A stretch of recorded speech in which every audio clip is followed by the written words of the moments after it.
It's wonderful to know that there are organizations in Fiji that care for our environment and our vanua. They are fighting the good fight for climate change and deforestation, which is a problem here in Fiji. Now, TeiTei Taveuni is one of those organizations, and today we'll be meeting up with Alan Petersen, who is one of the founding members of the organization, to tell us more about this problem of soil health and deforestation.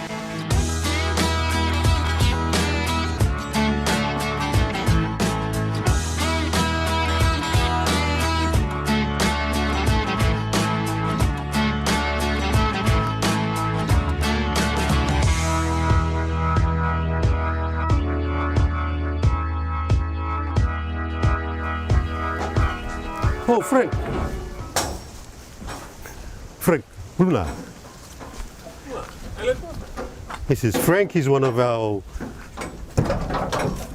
farmers that use our products. Yeah, he attended our sewing school years ago. Yeah. So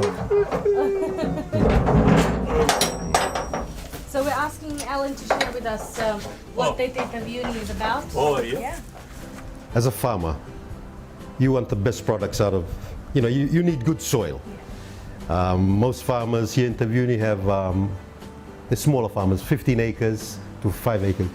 Okay, so as you plant crops, and now one of our main crops is taro, it uses the nutrients out of the soil.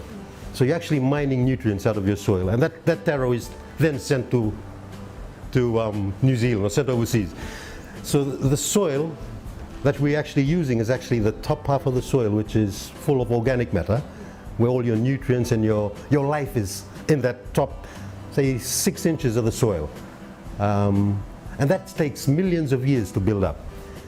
So as you plant your crops, they take up all these nutrients, and your soil organic matter gets lower, so your soil loses that vitality. So with taro, maybe you can get 2 good crops. Your third crop, you'll find the taro very small. Alan Petersen, chairman of TeiTei Taveuni, has a strong driving mission for the organization: sustainable farming practices. So with biological farming, you help nature recuperate. Topsoil takes millions of years to build up, but by using compost, using the right inputs, you assist nature in building up that organic matter again, using mulch. A good example of this is one of our founding members, Mr. Peter Keir, who runs one of the biggest pineapple farms in Fiji. He was very conventional, a conventional farmer, using all the NPKs and just using a lot of fertilizer, because conventionally that's what they say, what the nutrients the plant takes out, you can calculate it and you can put that back in. Scientifically you can do that, but it doesn't work that way.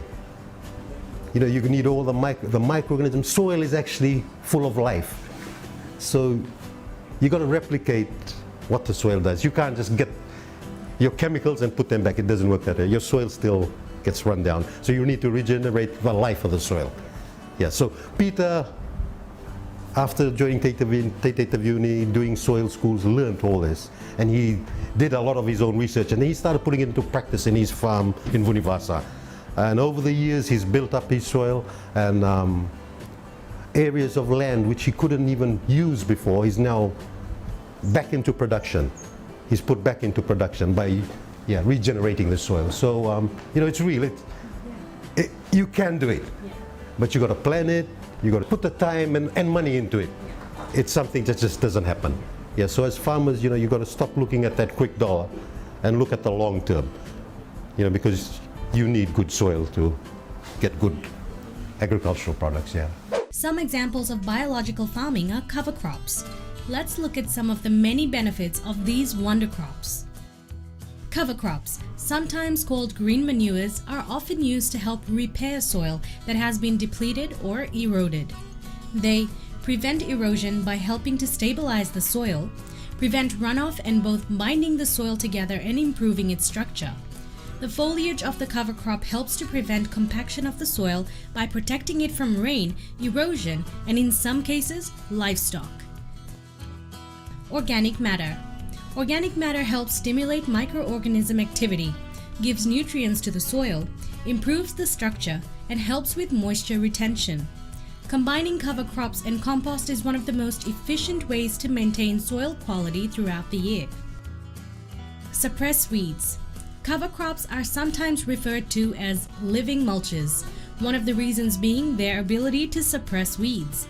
The roots of the cover crops compete vigorously with weeds for available nutrients, depriving the weeds of the elements they need to thrive.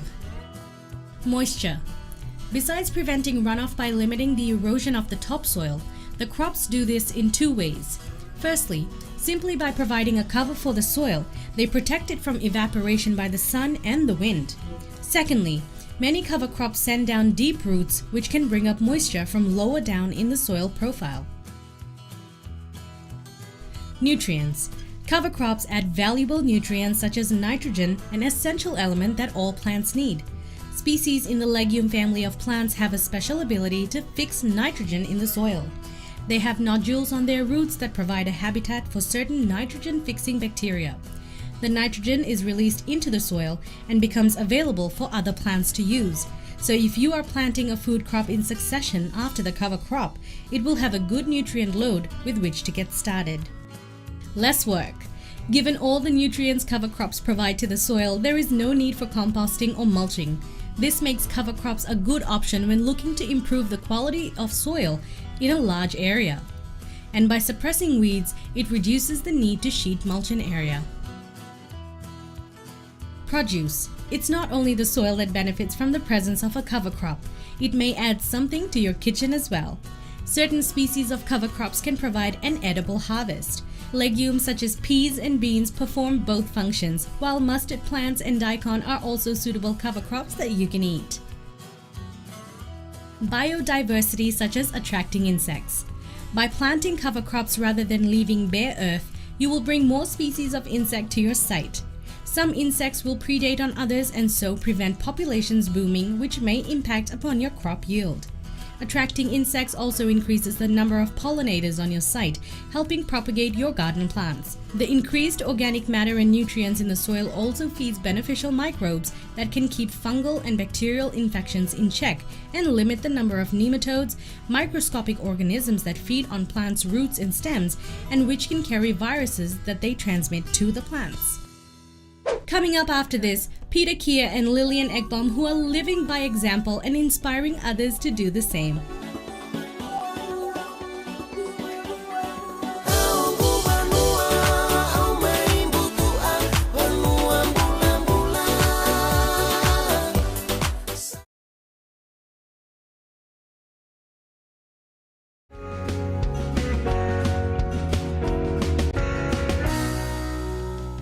Peter and Lillian are also founding members of TeiTei Taveuni and participants of the Soil School run by Mike and Cheryl Smith of Organic Matters Foundation.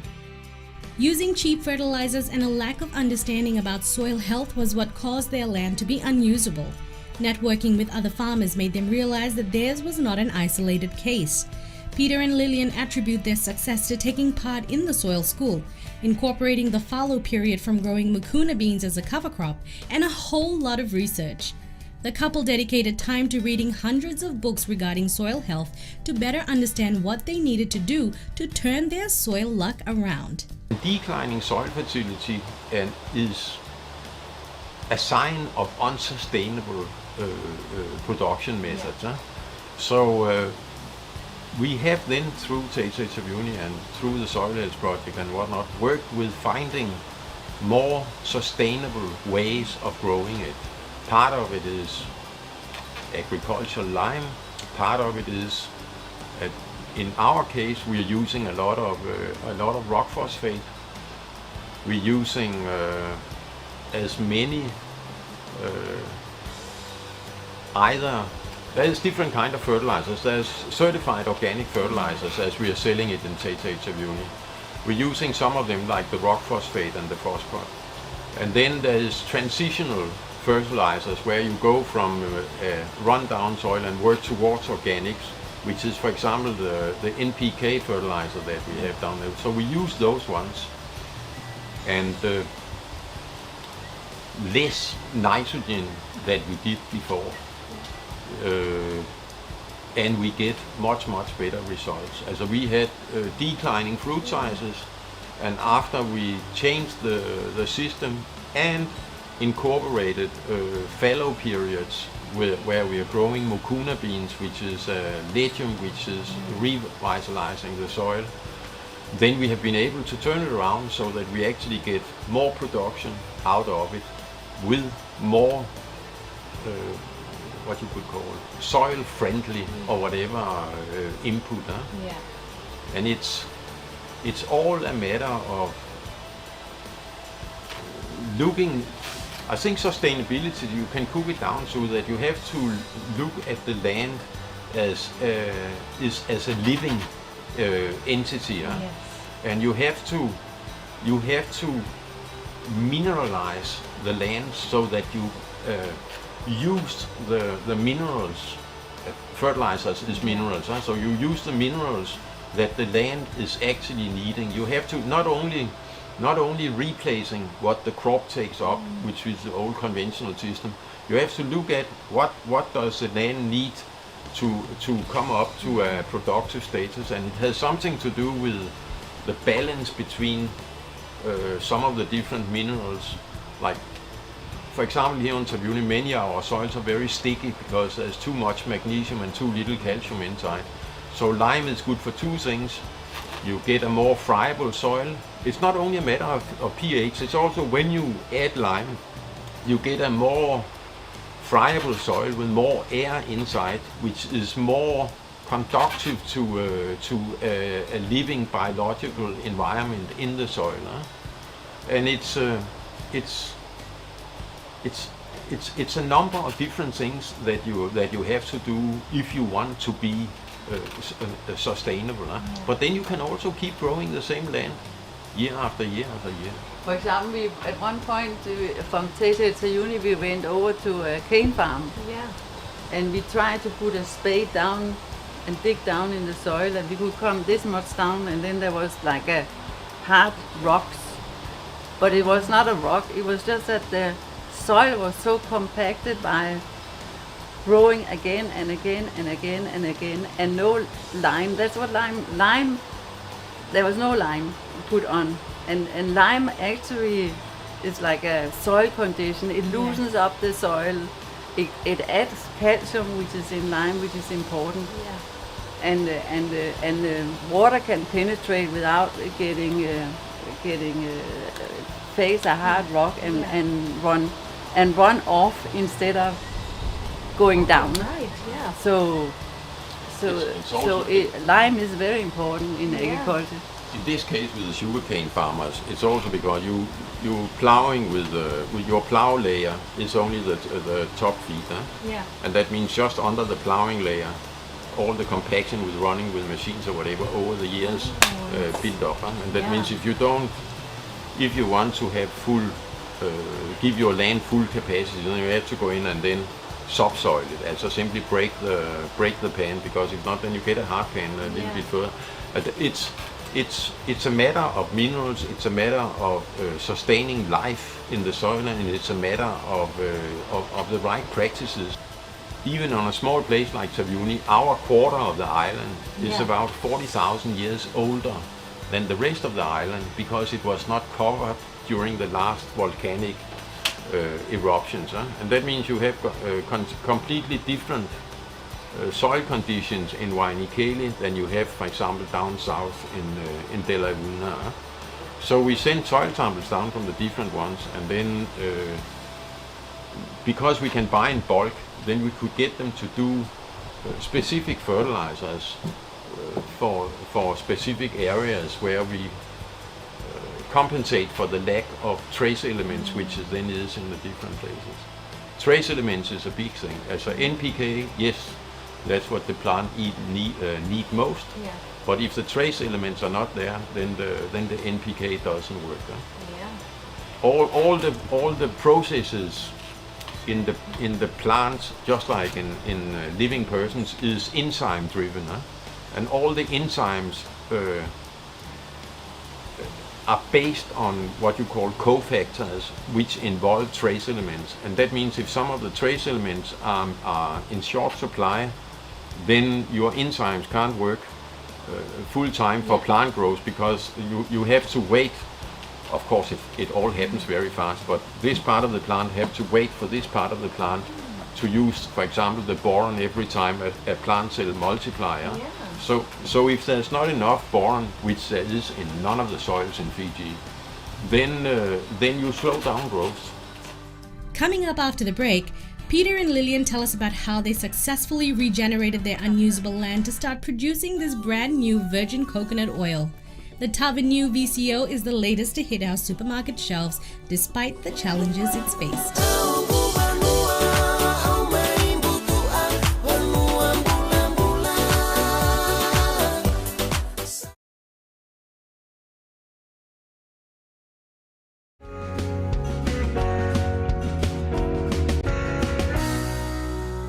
Peter and Lillian Eggbom of Pacific Produce Pte Limited from Taveuni made a successful deal with Extra Supermarket to have their new product, TaveNiu Virgin Coconut Oil, on the shelf. Lillian Eggbom was elated to make the deal and showcase her new product. She added the company will work on a consistent supply chain from the farm to the wharf schedules. Faced with many difficulties with their fresh pineapple supply when hotels and resorts closed down, the couple shifted their focus to virgin coconut oil for the local market. Investment Fiji assisted the business to connect with the supermarket and an approval process for business facilitation. When Pacific Produce bought the Vunivasa estate on Taveuni in May 1988, the coconuts were planted all the way down to the coast of the Tasman Strait, running between Taveuni and Gaumea Island. At the time, the prices were low and it was hard to make any surplus cash to pay for parts and repairs to the dryers, equipment and building. Thus, they cut their last copra between the years of 1993 and 1994. The couple had also begun planting pineapple for the growing tourist industry as an alternative to copra, and still produce pineapple as the main cash crop to this day. The emergence of virgin coconut oil, or VCO, and the growing international export of VCO changed the situation. In 2016, the Danish couple planted the first 15 acres of new coconuts as a pilot plot, and throughout 2019 and 2020, a full 600 acres of coconuts have been planted. The premium product is being marketed as a cooking oil with organic certification for Fiji, Australia, and USA.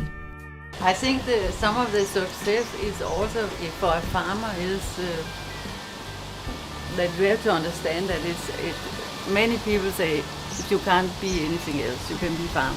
I even heard teachers saying, why should the kids be farmers? It's better they're dentists or something. So, but a farmer is a small scientist in my eyes, and has a really hard job in front of him, because somehow you have to start to read nature, and nature is not so easy because there's a lot of things we don't know. But you just have to try and understand what it is you're doing. And I think for being successful farmer is also a farmer who dare to try. Who's not saying, I did this year, I do this again and again and again, but say, okay, I use this corner of my farm and I'm gonna try this year. Because maybe this is what I need, or this is better than what I did before. And I'm gonna use this one corner over here to try this. And so you're experimenting with different things. Yeah. Same time that you get more knowledge and you talk with other farmers and you share. Right. And then you find material you can read, or and you try different things of different manures. The organic matter is important. If you can do composting, is important. If it's too big, you can do green manure, where you can plant and then plow the green leaves in the soil again, or cut it down and let it stay on the surface if you don't have a plow, and so on. So you can do a lot of things to improve your soil. Yeah. And you have to think about soil as Peter said, as a living thing, where there is actually a lot of life, fungi and bacteria. And every time you say fungi and bacteria, people say, oh, I have to go and wash my hands. But it's actually very beneficial for your plant. If you don't have bacteria. If you don't have fungus, it's not going to grow properly. Yeah. And you have your rainworms. If you have rainworms, usually the more rainworms you have, the better soil. And you have to think about when you're growing to feed your soil and feed all your microlife. It's not actually your plant you're feeding your microlife that can transform the food to the plant in a form that the plant can take it. And the plant feeds your microlife in that sense that when it produces a lot of sugar from the sun, it uses some of the sugar to build itself. And if it has too much, it spread it down in the soil, and then the microlife eat that sugar. So it's a beneficial. Yeah, it's a full circle. It's a full circle, and the more you look at it, the more fantastic and interesting it is. A nation that destroys its soil destroys itself. Forests are the lungs of our land, purifying the air and giving fresh strength to our people. Theodore Roosevelt. And before we leave TeiTei Taveuni, Chairman Alan has a message for all farmers. Yeah, this is something that was shared by one of our older farmers. Yeah. And he says when he wakes up in the morning, he has a shave, gets all neat, and then he goes out to the farm. And this is something that farming is a noble profession.